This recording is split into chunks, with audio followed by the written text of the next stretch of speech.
we're going to talk about some NBA stuff. Kendrick Perkins had some things to say earlier today on ESPN. He said the GOAT conversation is going to go like this. MJ, Bron, and Victor Wembanyama. I'll let you take a listen. I don't know what you can draw up, right? Like, I don't know what you can draw up to try to slow him down. Kobe Bryant called him, right, the game's greatest post defender. Is there anything that you can put on the whiteboard right now? If you do, you're lying to yourself and you're lying to the people that you're presenting it to. I'll tell you that much. It's nothing that you could do. Here, look, check this out, y'all. 15 to 20 years from now, the GOAT conversation is going to go like this. MJ, Bron, and Wemby. I got some important information for y'all. There's no better place to win cash while watching sports than PrizePicks. Football season is here and basketball season is here, so there's absolutely no better time to join. It's super easy to use. To create a lineup, all you got to do, select a few player stats, pick more or less. That's literally it. PrizePicks is available in more than 40 states, including California, Texas, my home state, and Georgia. But my favorite thing, PrizePicks is going to give you $50 in lineups when you make your first $5 lineup. What's that mean? Win or lose, you get $50 in lineups for free. Just download the app and use promo code Speakeasy today. $5 gets you $50 in lineups. PrizePicks, it's good to be right. How do we feel about this? Because I have some takes. You kick it off, G. Look, I felt coming into this season, Victor Wembanyama on the offensive side of the ball was not as impressive as I expected. A 7'4", 7'5", 7, however tall he is now, super athletic, good coordination prospect to look. All of that doubt was erased in game one. Whenever he absolutely destroyed my Dallas Mavericks. Yep. Victor Wembanyama now looks like the prospect that everybody has said he could be. And it's terrifying because he affects the floor so much. At 7'5" or however he is, you're not getting easy shots off in the paint. He's the best shot blocker of all time already. I'm sorry, he is. Okay. Is that crazy? Is that a crazy thing to say? Let's slow down. He is a stocks king. He was the greatest shot blocker of all time. He's going to. I guarantee you, he ends his career as the greatest shot blocker of all time. Okay, then say that. Then say that, please. No, we've never seen anybody block shots like this before. Correct, but to say he's already, if he got injured right now and never touched another piece of hardwood, pause, he would not go down as the greatest shot blocker ever. I said pause. Statistically, I said pause. Inability though, you have to. He has a highlight reel where people are not even attempting shots. Yeah. That's a highlight reel for him because Victor's near. Like Victor's keep close cooking, by. Carebear, keep cooking. Look, Victor's close by. He's affecting everything. Victor Wembanyama now has added the offensive tools. I don't know what he was doing in the offseason. He was shaving his head bald with Shaolin monks, doing all sorts of crazy stuff. Brother, he is unstoppable if he figures out this offensive game. And now it looks like he has. We're DPOY locked down for the next however long he wants to play. MVPs. I'm sorry. He's far too valuable on both sides of the floor.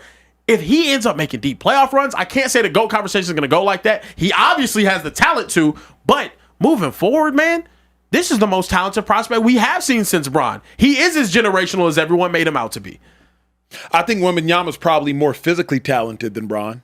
Because 7'5", you can't coach. You can't coach that. And now he's got a handle. You can't coach that. No. The wingspan, you can't coach that. Yeah. Now, here's where everybody's sleeping on. Y'all realize the best ability is availability. Bron doesn't become Bron exclusively because he's talented. Facts. Bron becomes Bron because he stays healthy enough to go to 9 consecutive finals. That's why Bron becomes Bron. MJ becomes MJ not just because he was incredibly physically talented. MJ became MJ because he was a killer up here.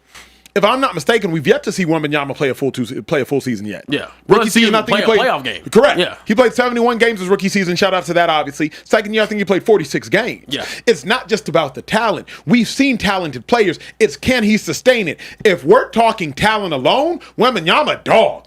Bro, he counts as a defender and a half, if not 2 defenders on the court. Because to your point, cats drive to the lane and they don't even attempt to shoot it. And then when they do, he blocks it. He gets the block. He takes it back out to the court. Bink, bink, bink, behind the back, between the legs, cross, step back, tray ball. So if you're strictly talking freakazoid talent, I would say Wembanyama, LeBron James, Kevin Durant.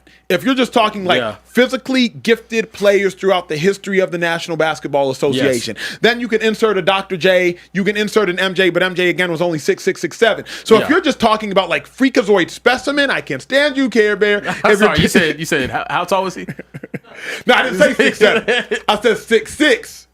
6'7". That's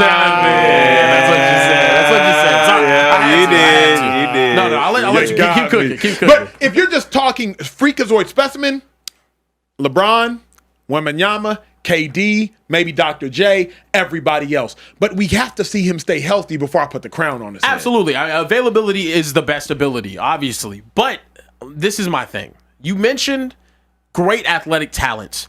I still believe, based off of what they can do physically, I got LeBron, KD, 7-footer with that type of handle, that type of jump shot. We've never see that. We're probably never going to see that again in terms of KD. You have LeBron, 6'9", 260, extremely athletic, and his ability to stay healthy is unlike any other athlete in professional sports.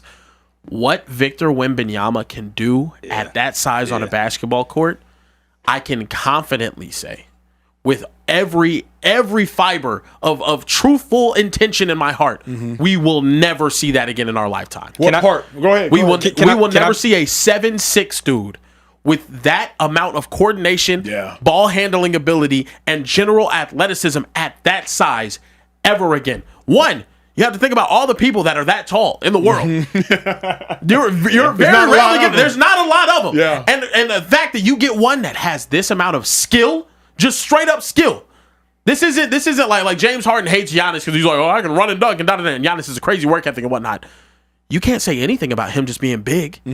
He has guard-like skill at 7'5". Yeah. And we should have seen it coming. It's weird that the first 2 years, shooting, what was it, like 43% or from the field in some games or during a stretch early on, wasn't looking the best. Now he's a beacon of efficiency. Look at this, the Spurs right now.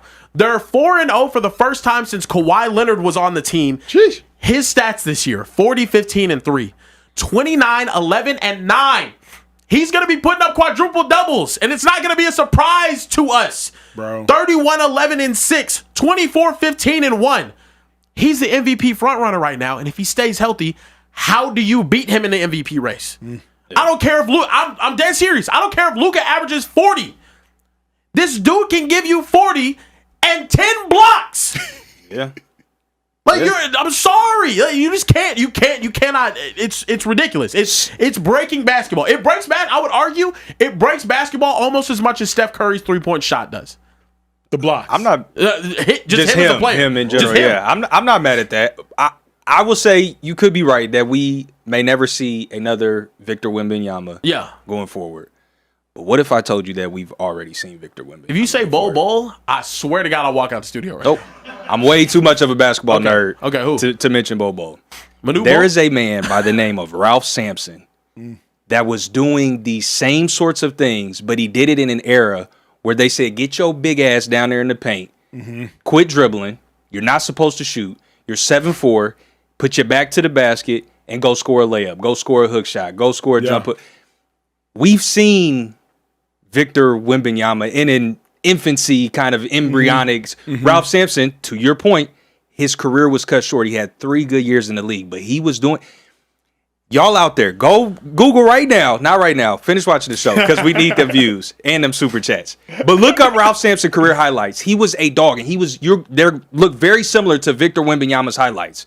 So health is going to be the biggest thing. That's the biggest thing for me. It's going to the best ability is Ralph availability. Sampson never averaged more than 2.4 blocks a game in the National Basketball Association. Okay, Ralph Sampson played in an era with milkmen, and I will stand on that. Stop it. Hold up. This is Ralph Sampson's career right here. Yeah, this is his career. Do you see who his career overlaps with? I see who his career overlaps with. Magic. I do. Showtime Lakers. Kareem.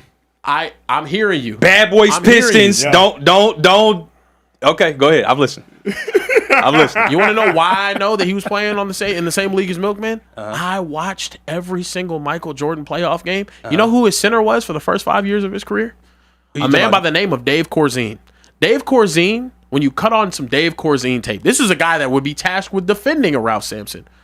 That man could not get a scholarship to play at DeVry University. Understood. That man could not get. There was not elite bigs. There was elite bigs. There wasn't many elite bigs in the league. It wasn't as deep as it is now. Let me stop that. Let me stop that. It was deeper. Let me stop. Sorry, no.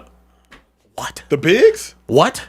in the late '80s, in the early '90s. Carebear, you exposing yourself right now, brother. We got Hakeem Olajuwon. He was his teammate. Well, you had Hakeem. You had Hakeem Olajuwon.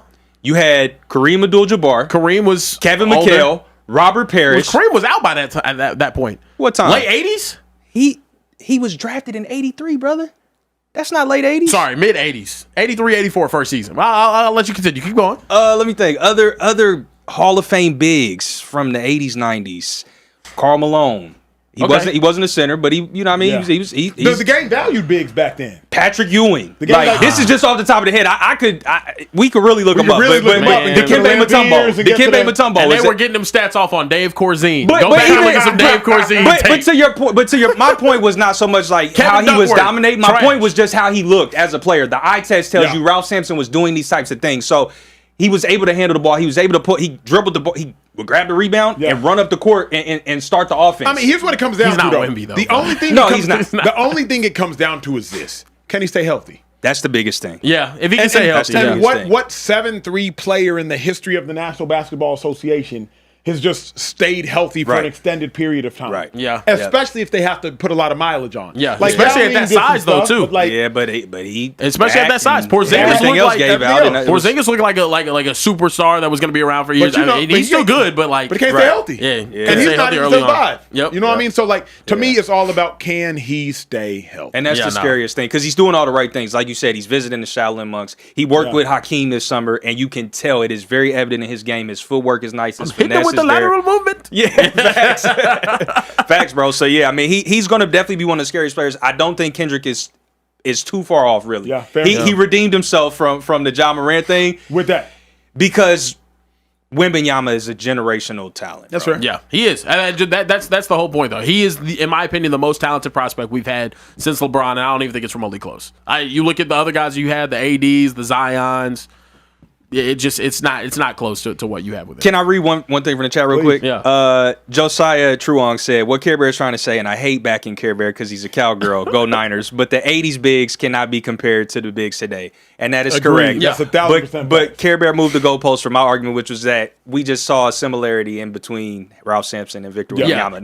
Not that he was dominating the way that Wembanyama Last thing I'll hit on the basketball argument, too. I hate comparing eras in basketball because they're so different. Basketball is still, whenever you look at it, generally a younger sport whenever it comes to mass appeal and whatnot. When Kareem started his career, college basketball was more popular than the NBA. Mm-hmm. Like the NBA, it really late 70s to early 80s whenever Magic and Bird, and Bird came in, that's when it really kind of took off. So I think it's hard to compare because players just have so much more skill now, but it's not to say that players back then couldn't have done it. It's not. People didn't change that much over 40 years. It's more so just it's hard to compare. The game evolved. It's hard to compare.